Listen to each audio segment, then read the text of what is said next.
Capital Sonoro. Ahora.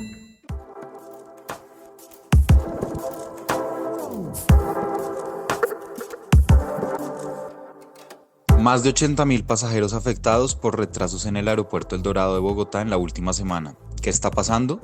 Nuevo proyecto de reforma laboral aterriza en el Congreso. ¿Cuáles son sus principales apuestas? Y el expresidente Álvaro Uribe termina su versión libre ante la Fiscalía por la masacre de El Aro. ¿Qué dijo?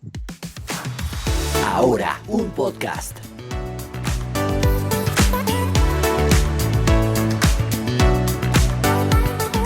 Hola, soy Santiago de Narváez y esto es Ahora un podcast. Es lunes 27 de noviembre de 2023. Hoy estoy de manera telemática en la compañía de Cristian León y Mauricio Pichot.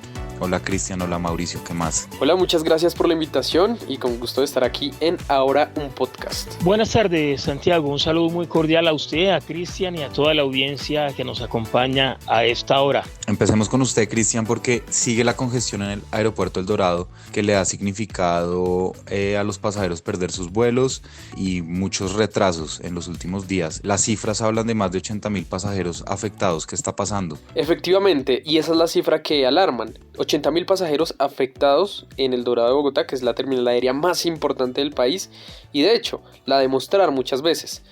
Hay un dato y es que el 60% de las horas para la operación de los vuelos está saturado en el aeropuerto de la capital. ¿Cuáles dicen que son o cuáles se supone que son las causas de estos retrasos? Se ha hablado de las malas condiciones meteorológicas, pero ¿sí es verdad que esa es la principal razón? Bueno, sí, efectivamente las condiciones meteorológicas afectan, sin embargo la Aerocivil ya se había anticipado la semana pasada con estos retrasos que se avecinaban, indicando que vientos cruzados de temporada podrían generar este tipo de retrasos y serían las causas principales. Sin embargo, un análisis independiente evidenció que también hay otros factores importantes, como por ejemplo, durante 15 horas al día el número de aviones operando excede la capacidad de gestión del mayor terminal del país, es decir, hay mucho trabajo constantemente, muchas horas, lo que de cierta manera retrasa la operación. Usted mencionó a la Asociación Colombiana de Controladores Aéreos, ACDETA. ¿Qué dicen ellos? Bueno, la Asociación Colombiana de Controladores Aéreos ha señalado que hay varias causas, por ejemplo, déficit de controladores. Además aseguran que ese es un problema más, dicen que es uno más. También indican que un informe de la Aerocivil en 2019 estipulaba la necesidad de duplicar el personal existente. Así que es importante decir, sí, las condiciones meteorológicas afectan, pero hay otras razones, según esta asociación, que son importantes. ¿Pero el gobierno se ha referido puntualmente a esto? Efectivamente, bueno, el gobierno nacional no se ha pronunciado, sin embargo la Aerocivil sí emitió un comunicado haciendo un balance de todas las personas que ha transportado exitosamente y indicando que pues ha cumplido con toda la normativa. Sin embargo, desde esta asociación, que le decimos ACDETA, como lo mencionábamos antes, la Asociación Colombiana de Controladores Aéreos también asegura que hay por lo menos 900 puestos de trabajo que están en contratos provisionales y no se les ha hecho, digamos, esa formalización del contrato. Eso es lo que dicen ellos. Claramente, hasta el momento el gobierno no ha sentado una posición, pero sí se ha centrado en el tema de los retrasos de los vuelos. E indica que está haciendo todo lo posible, pero también envió ese balance de los pasajeros que con éxito ha logrado transportar. Bueno, gracias Cristian. Seguiremos haciéndole seguimiento a este tema. Escúchanos en www.dcradio.gov.co. www.dcradio.gov.co. DC Radio. Hoy en nuestro programa del mediodía hablamos de los impactos de la crisis climática en Bogotá. Mucho se habla de que con los aumentos de la temperatura global y el 2023 ha sido un año especialmente caliente, que ha roto todos los récords. Se habla de que habrá procesos de erosión costera y de que ciertas zonas se volverán inhabitables por eso mismo, por el calor.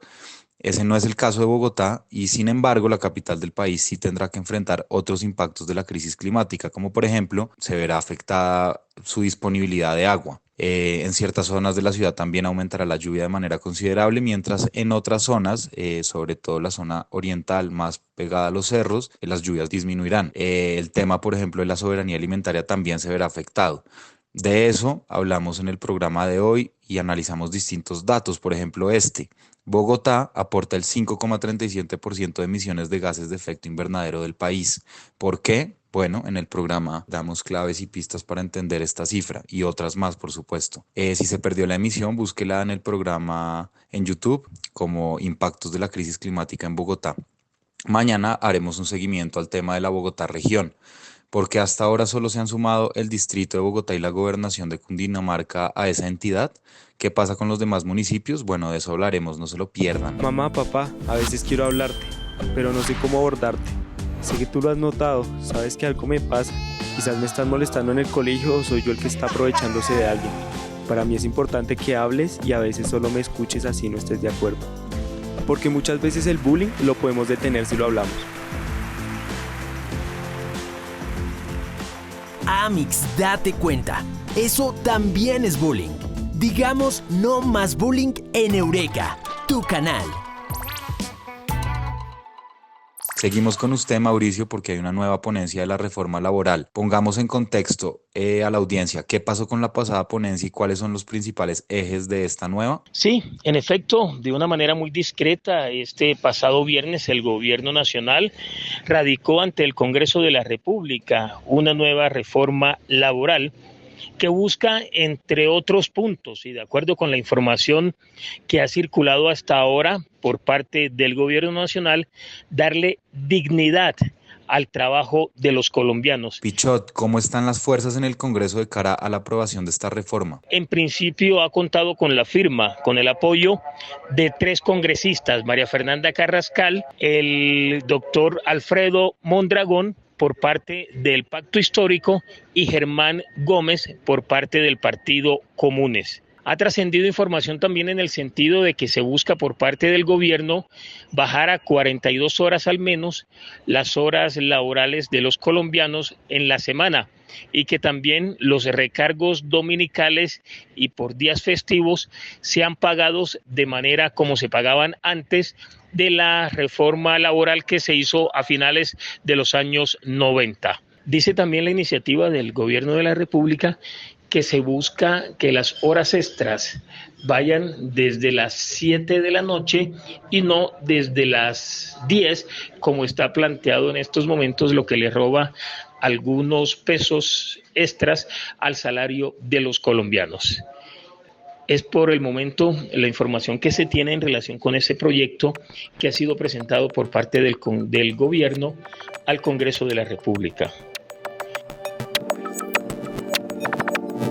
Bueno, no se vaya sin las siguientes noticias. Una de crimen porque el exboxeador estadounidense James Shull fue capturado en Miami, Estados Unidos, tras ser señalado de violar niños colombianos cuyas edades oscilaban entre los 4 y 13 años de edad. De acuerdo con el medio Red Más, la Policía Nacional, en colaboración con las autoridades estadounidenses, capturaron y judicializaron al exluchador, esperando que empiece el juicio en su contra. Sí, en otras informaciones, esta tiene que ver con las empresas que han presentado propuestas al gobierno de Venezuela para hacer negocios relacionados con el petróleo y con el gas de ese país.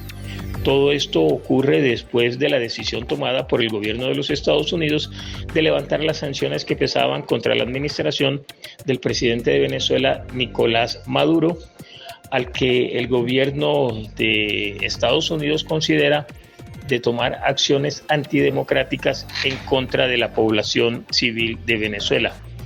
Esto aunado a la decisión de Ecopetrol planteada por el presidente Gustavo Petro hace algunos días, en el sentido de que se buscaría hacer negocios de exportación de gas desde Venezuela hasta Colombia y que la empresa colombiana de petróleos de Colombia, Ecopetrol, se alíe en algunas líneas de negocios con la estatal venezolana PDVSA. Eso fue todo. Ahora es un proyecto periodístico de Capital que está en televisión, en YouTube, en las redes sociales y aquí en podcast. Busque a Capital Político y de vital importancia para saber lo que pasa en la política y la cultura y despierte todas las mañanas con nuestro boletín en su correo electrónico. La escritura de este podcast está a cargo mío, Santiago de Narváez, y también de Juan Pablo Conto. La edición de sonido está a cargo de Cian Bernardo González, la producción a cargo de Diego Guerrero, la dirección de los periodistas del sistema ahora está a cargo de Andrés Páramo, la de Capital Sonoro a cargo de Santiago Rivas y la dirección del sistema informativo ahora a cargo de María Paula Martínez. El oráculo Google dice que mañana, martes, habrá 20% de posibilidades de lluvia y que la temperatura estará entre los 8 y los 20 grados Celsius. No termine el día sin información, búsquenos en todas las plataformas de podcast y compártanlo. Buena suerte, hasta luego. Capital Sonoro.